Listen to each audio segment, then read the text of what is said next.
Au Royaume-Uni, les hommages à la reine Elisabeth II se poursuivent. Le palais de Buckingham a annoncé la tenue de ses funérailles le 19 septembre.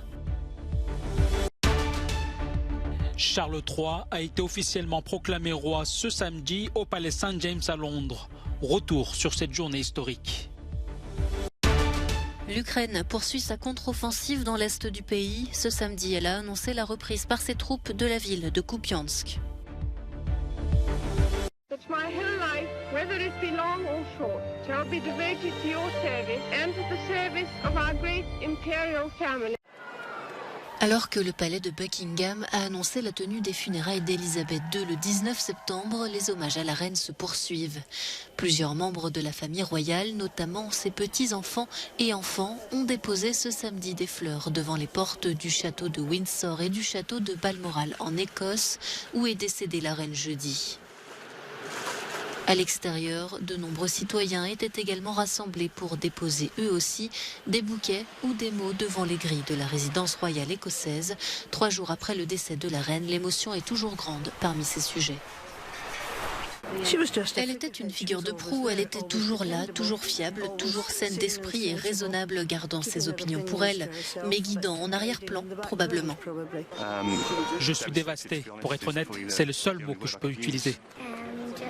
Nous sommes là pour déposer quelques fleurs et pour présenter nos respects et dire merci. Alors que le corps de la reine devrait être transporté dimanche de Balmoral au palais de Holyrood House à Édimbourg, les habitants de la capitale écossaise se préparent à ce moment historique. Son cercueil doit ensuite être emmené à Londres mardi où il sera publiquement exposé pendant 4 jours à Westminster Hall avant les funérailles le 19 septembre. Elisabeth II sera ensuite inhumée en privé dans la chapelle du château de Windsor. Officiellement proclamé roi ce samedi, Charles III est acclamé par la foule à son retour au palais de Buckingham. Le nouveau monarque a prêté serment au palais St James à Londres au cours d'une cérémonie historique.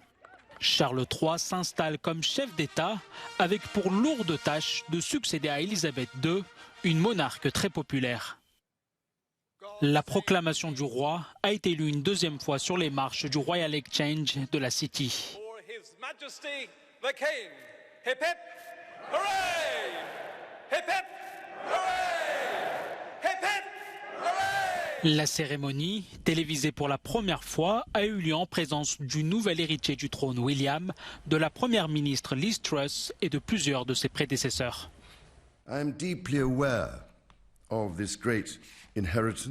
Je suis profondément conscient de ce grand héritage, des devoirs et des lourdes responsabilités de la souveraineté qui me sont désormais transmis.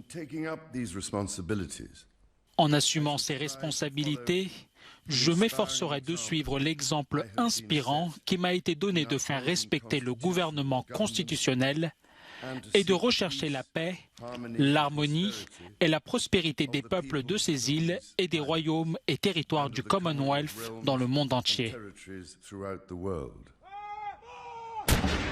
Conformément à la tradition, des coups de canon ont été tirés dans tout le Royaume-Uni en l'honneur du nouveau souverain.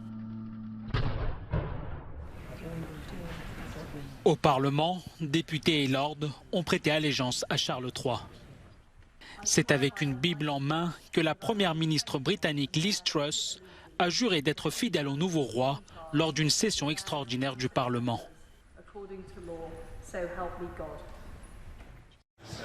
La pluie d'hommages pour saluer la mémoire d'Elisabeth II se poursuit dans le monde. Le président italien Sergio Mattarella a rendu hommage à la reine en signant le registre de condoléances à l'ambassade du Royaume-Uni à Rome.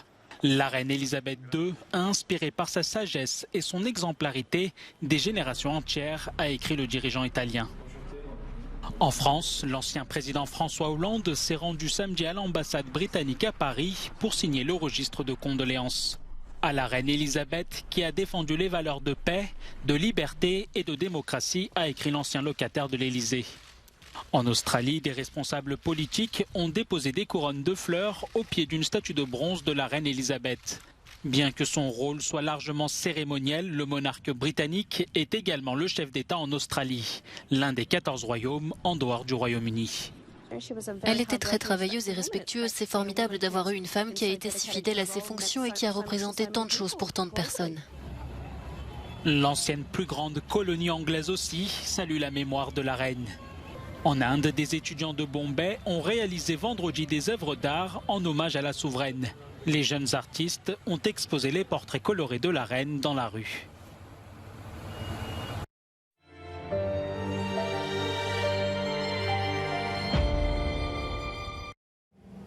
Un groupe de soldats ukrainiens rassemblés autour d'un véhicule blindé. Avec cette photo postée sur Twitter, Kiev a annoncé la reprise par ses soldats de la ville de Kupiansk. Une nouvelle victoire selon l'Ukraine en pleine contre-offensive dans l'Est pour reprendre des territoires à l'armée russe. En réponse, Moscou intensifie ses bombardements comme ici à Kharkiv où 14 personnes auraient été blessées vendredi. Kiev poursuit malgré tout sa progression dans l'Est et assure avoir reconquis 30 localités. Pendant ce temps, dans les territoires libérés, les communautés qui ne sont plus occupées reviennent à la vie. Le déminage de la zone est en cours. Les unités de la garde nationale de l'Ukraine mènent des mesures de stabilisation. Le travail de la police nationale a repris. La police enregistre de nombreux crimes commis par l'ennemi sur le sol ukrainien. Selon Daniil Bessonov, un responsable de la République populaire de Donetsk, contrôlée par la Russie, les troupes de Moscou auraient quitté Izium et d'autres localités de la région de Kharkiv. Le résultat d'erreurs du haut commandement, écrit le responsable sur Telegram. La Russie, pour sa part, affirme avoir regroupé ses forces après l'annonce des victoires par Kiev dans l'Est. Les Suédois sont appelés aux urnes ce dimanche à l'occasion d'élections législatives qui s'annoncent plus serrées que jamais. Cette semaine, les chefs des différents partis se sont rassemblés lors d'un dernier débat télévisé pour évoquer différents thèmes, les prix de l'énergie, le climat ou encore la criminalité. Si l'actuelle première ministre, la social-démocrate Magdalena Andersson, jouit d'une bonne image auprès des électeurs et que son parti est en tête dans les sondages, cela ne suffira peut-être pas à la gauche pour conserver le pouvoir. Les préoccupations des Suédois favorisent la montée en puissance du parti nationaliste et anti-immigration SD, qui pourrait faire pencher la balance en faveur de l'alliance de droite. Des élections très attendues en Suède, mais pas seulement. Le pays est engagé dans un délicat processus d'adhésion à l'OTAN et prendra la présidence tournante de l'Union européenne le 1er janvier prochain.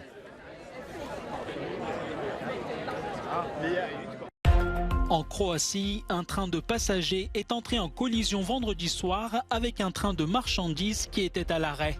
Selon un communiqué du ministère de l'Intérieur, au moins 3 personnes ont été tuées et 11 blessées. L'accident est survenu près de la ville de Novska, située à une centaine de kilomètres de la capitale Zagreb. La raison de cette collision reste inconnue pour le moment.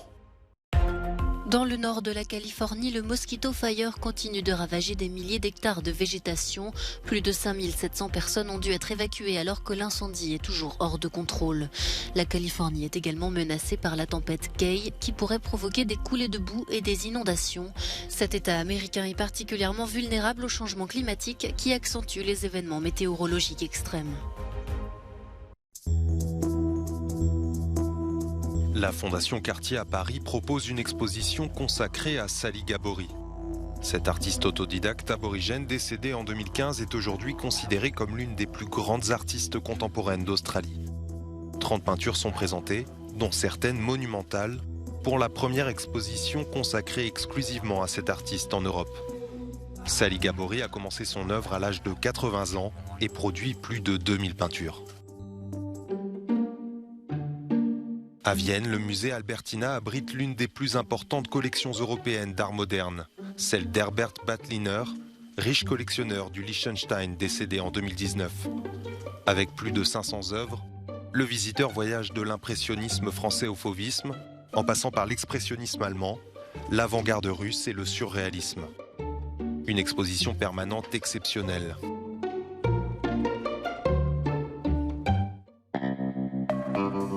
Si vous êtes à Barcelone ce week-end, la Fondation Joan Miró est un incontournable de la ville.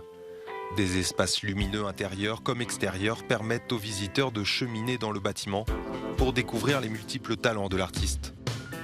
La collection de peintures, de dessins, de sculptures et d'œuvres sur papier présentées à la Fondation dans sa ville natale est la plus importante au monde.